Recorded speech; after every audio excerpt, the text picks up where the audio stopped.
सर्दियाँ शुरू होते ही हम माँओं को एक ही फ़िक्र होती है कि हमारे बच्चे को सर्दी ना लग जाए और हम अपने बच्चों को महफूज़ रखना चाहते हैं। मैं आपके लिए बहुत ज़बरदस्त से टिप्स एंड ट्रिक्स लेकर आई हूँ जो आपकी सर्दियों में बहुत ज़्यादा काम आने वाले हैं।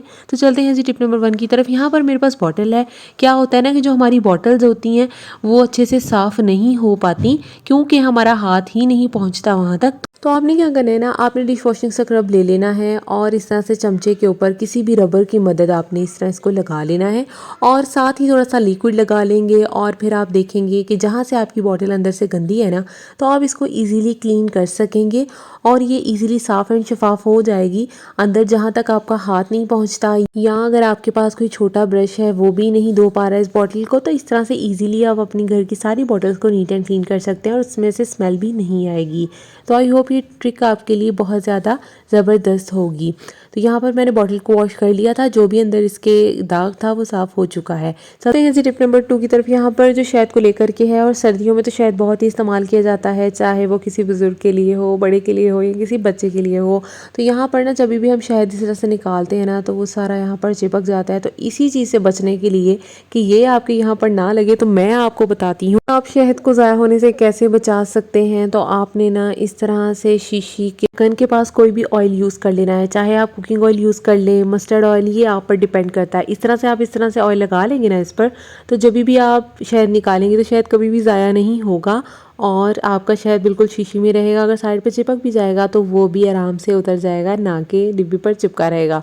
तो आई होप ये टिप आपके लिए बहुत ज़्यादा यूज़फुल रहेगी। जैसे कि सर्दियां हैं तो सर्दियों की टिप्स एंड ट्रिक्स अभी ही फॉलो किए जाएंगे ना, तो आई होप ये वीडियो आपके लिए बहुत ज़्यादा यूज़फुल रहेगी। तो आपने क्या करना है ना, आपने इस तरह से डिब्बी को टाइटली बंद करने के बाद इसकी जगह पर रख देना है और नेक्स्ट टाइम के यूज़ के लिए बहुत ज़्यादा आसानी रहेगी। चलते हैं जी टिप नंबर 3 की तरफ। यहाँ पर मेरे पास है जी घी, देसी घी। कुछ लोग मेरे जैसे देसी घी इस वजह से पसंद नहीं करते कि उसमें से स्मेल आती है, तो आप क्या किया करें ना, आप लौंग इसमें डालकर रख दिया करें ताकि जब भी आप इस बॉक्स को खोलें इसमें से खुशबू आए और स्मेल बिल्कुल ख़त्म हो जाए और आप इजीली इसको एंजॉय कर सकें। चलते हैं जी नेक्स्ट टिप की तरफ, टिप नंबर 4 की तरफ। यहाँ पर हम जो भी ये मैक्स स्क्रब लेते हैं ना, तो मैं इसको पूरा बिल्कुल भी यूज़ नहीं करती। मैं क्या करती हूँ, मैं इसके 2 पीसेस कर लेती हूँ। तो क्या होता है ना कि एक ही जो स्क्रब है वो 2-3 कामों के लिए मैं यूज़ कर लेती हूँ। मुझे इतने ज़्यादा स्क्रब बाय करने नहीं पड़ते, इस तरह से पैसे भी बच जाते हैं और मेरा काम भी इजीली हो जाता है।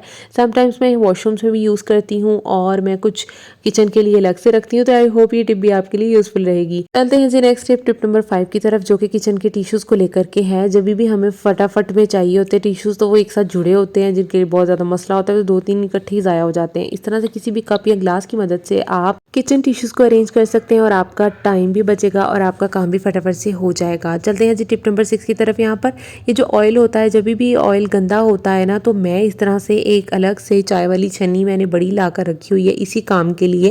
अगर कोई भी ऑयल मैंने दोबारा से यूज़ करना हो तो मैं इसे फ़िल्टर करके फिर यूज़ कर लेती हूँ। नेक्स्ट टिप मेरी बहुत ज़बरदस्त है और आपका बहुत ही वक्त बचाने वाली है, क्योंकि अदरक लहसुन का पेस्ट तो हर कोई बनाकर रख लेता है, पर समटाइम्स हम जब यूज़ करने लगते हैं तो वो ख़राब हो जाता है या हरा हो जाता है। इसको हरा होने या ख़राब होने से बचाने के लिए इसमें थोड़ा सा ऑयल और थोड़ा सा सिरका डाल लिया करें, तो ये बहुत ज़बरदस्त रहेगा और काफ़ी दिनों तक चलेगा। चलते हैं जी टिप नंबर 8 की तरफ। यहाँ पर ऐसे जो बॉक्सेस होते हैं जिनमें आइसक्रीम होती है या किसी भी दूसरी चीज़ के जो बॉक्सेस होते हैं, अगर बाहर से खाना आता है तो मैं उन्हें कंज्यूम कर लेती हूँ। चने जो हमारे पास आते हैं वो काले भी होते हैं और वाइट भी होते हैं, तो मैं क्या करती हूँ, मैंने इस तरह से शॉपर समेत ही बॉक्स में रख देती हूँ, तो मेरा बॉक्स इस तरह से इस्तेमाल हो जाता है। और दूसरी तरफ अगर दालें ज़्यादा हों तो मैं एक दाल एक ही बॉक्स में रखती हूँ और अगर ज़्यादा हो तो उनके पैकेट्स इस तरह से एक दूसरे के ऊपर रख देती हूँ और जब चाहिए होते हैं आराम से इजीली इस्तेमाल कर लेती हूँ। और अगर आप इसके ऊपर नेम्स लिख लें तो ज़्यादा बेस्ट है। चलते हैं जी टिप नंबर 9 की तरफ। यहाँ पर जब भी हमारे घर अचानक से मेहमान आ जाते हैं तो हमें होता है कि हमारे बर्तन पहले से साफ़ रहें। अगर उस टाइम पे धो लेते हैं तो वो सूखते नहीं है, तो आपने क्या करना है ना, आपने अपनी चमचियों को और कांटों को साफ़ सुथरा रहने के लिए आपने इस तरह से प्लास्टिक पाउचेस में रख लेंगे ना, तो ये बिल्कुल सेफ़ रहेंगे और जब भी कोई आपके घर आएगा आप इजीली निकाल कर इसे पेश कर सकते हैं। चलते हैं जी टिप नंबर 9 की तरफ। बेल्ट जो होती है हमारे मर्द हज़रात की, वो बहुत ज़्यादा जगह घेर लेती है और यहाँ अगर ज़्यादा सारी रखी हों बेल्ट्स तो वो बहुत ज़्यादा गुत्थम-गुत्था हो जाती हैं। मतलब फिर जब भी हमें चाहिए होती है ना, तो हमें बहुत ज़्यादा टाइम लगता है। तो आपने क्या करना है ना, आपने एक बेल्ट ले लेनी है और आपने उसको इस तरह से फ़ोल्ड करके रखना है कि वो जगह भी कम घेरे और आप इसी के साथ दूसरी चीज़ें भी आराम से रख सकें। जो ये बेल्ट है इस तरह से आप फ़ोल्ड करके रखेंगे तो ये जगह भी कम घेरेगी और आप इसके अंदर भी कुछ छोटी-मोटी चीज़ें रख सकते हैं।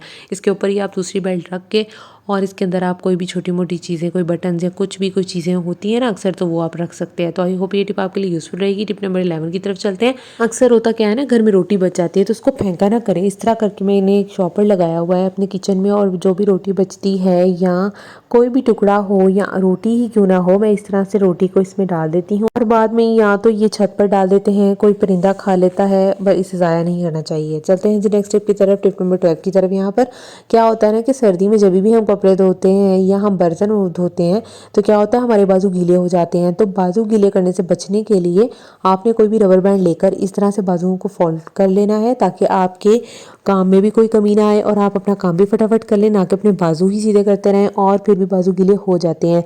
तो और घर में हम तो बीमार होने ही नहीं चाहिए, क्योंकि अपने बच्चों को भी देखना होता है, घर को भी देखना होता है। तो ये सबसे ज़्यादा बेस्टेस्ट वे है अपने आप को सर्दी से बचाने का। एक बार अगर कपड़े गीले हो जाएं तो आपको सर्दी लगने में देर नहीं लगती। तो आई होप ये भी आपको सर्दी से बचाने में मदद देगा और ये टिप आपके लिए बहुत ज़्यादा यूज़फुल रहेगा। इस टिप को भी लाजमी फॉलो करिएगा। चलते हैं जी नेक्स्ट टिप की तरफ। यहाँ पर टिप नंबर 13। क्या होता है ना, जब भी हमने हीटर चलाना होता है तो माचिस अक्सर अगर गीली हो जाए तो वो चलती नहीं है। तो आपने क्या करना है ना, आपने इसके अंदर थोड़े से चावल डाल देने हैं। जब आप इसके अंदर चावल डाल के रख देंगे ना, और आप अगले दिन देखेंगे कि इसका पानी ख़त्म हो चुका होगा, क्योंकि चावल सारे नमी चूस लेते हैं और आपकी माचिस बिल्कुल नहीं हो जाएगी। चलते हैं जी टिप नंबर 14 की तरफ। ये भी सर्दी से रिलेटेड है और बहुत यूज़फुल टिप है। जब भी हम लोग अपनी ब्लैंकेट्स को तय लगाते हैं तो हमें होता है कि हमारी ब्लैंकेट्स कम से कम जगह घेरें, और बेड पर अक्सर हमने रखनी होती है। मैं आपको एक तरीका बताती हूँ किस तरह से आप इसको बेड पर रख सकते हैं, और ये अच्छी भी लगती है। जब भी कोई गेस्ट आता है ना, तो हम इसको इस तरह से रख देंगे ना, तो आपकी ब्लैंकेट बहुत ज़्यादा अच्छी लगेगी। तो अपने दोनों किनारों से इक्वल कर लेना है कंबल को अच्छे से, जिस तरह से मैं यहाँ पर कर रही हूँ। तो अभी आपको बहुत अच्छा तरीका पता लगने वाला है कि किस तरह से आप अपने कंबल को तय लगा सकते हैं। तो मैंने इस तरह से एक तरफ से इस तरह से अपने फोल्ड कर देना है, और दूसरी तरफ से भी इस तरह से आपने इसको फोल्ड कर देना है। उसके बाद एक साइड से आपने इस तरह से रोल करते जाना है। रोल करते करते आपने जो दूसरी साइड से कंबल को फोल्ड किया था, आपने उसके अंदर इस तरह से कंबल को रख देना है। इस तरह से आप अपने कंबल को ईजीली बेड पर ऑर्गेनाइज्ड तरीके से रख सकते हैं। जब भी कोई आएगा तो उस पर भी इम्प्रेशन अच्छा पड़ेगा और आपका घर और बेड नीट एंड क्लीन लगेगा। तो आई होप ये भी टिप आपके लिए यूज़फुल रही होगी, क्योंकि सर्दियों में ही तो हम ये ब्लैंकेट्स यूज़ करते हैं, और अगर ये ऑर्गेनाइज तरीके से पड़ी हो तो ही हमें भी सुकून रहता है। चलते हैं जी नेक्स्ट टिप की तरफ, टिप नंबर 15 की तरफ। यहाँ पर जो कि सेब को लेकर के है। अगर आप ये सेब को मैश करना चाहते हैं, या इसकी जगह अगर आप कोई प्याज मैश करना चाहते हैं, तो मैं आपको बताऊंगी कि किस तरह से आप कर सकते हैं। जब इस तरह आप हाथों से करते हैं ना, तो एक टाइम पे आपकी उंगली पर ज़ख्म हो जाता है।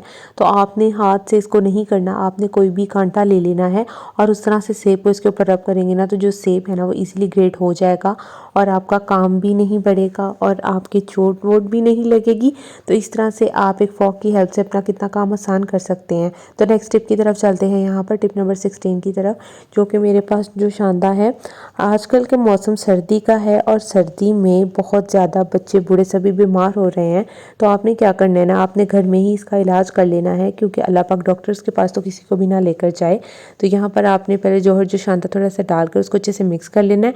और अगर आपने किसी छोटे बेबी को पिलाना है ना, तो आपने उसके लिए कोई सिरिंज या ड्रॉपर का यूज़ कर लेना है इस तरह से।